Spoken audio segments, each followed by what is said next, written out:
هر روز قبل داغون ترین فکر برد بودیم، ولی به کادون زدیم. چه قدمایی که ما زیر بارون زدیم، الکی دل خودمون رو صابون زدیم. به خودم میگم همه اینا بوده قسمت، به خودم میگم دیگه آخرای قصه است. اینا رو ول کن آجی، پیکا چرا نصف است؟ بی خیال همین حال بد و عشق است. چقدر گفتم اگه راه داره برگرد، تکسایی دادی که جفت چشامو ترک کرد. تبدیل شدم به یه پسرک که شبگرد، همین شبگردی ها بود که پسرک رو مرگ کرد.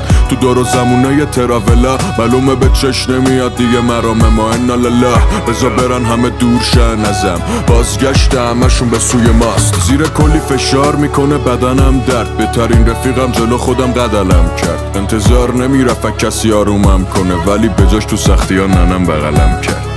میگردم دنبالت تو آسمونا، تو هم شدی اضافه شهر آرزوهام. دلم برات میرفت دل تو واسه اونا، بعضی وقتا نمیفهمم چه حکمتی داره خدا.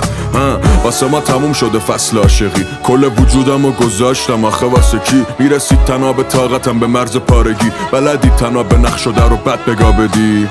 یاد چشات یه درد عمیقه، یه جور رفتار میکرد انگار برده خریده، سرش بد گرمه دلش سرده عجیبه. کار دلم تمومه این دفعه ضربه دقیقه.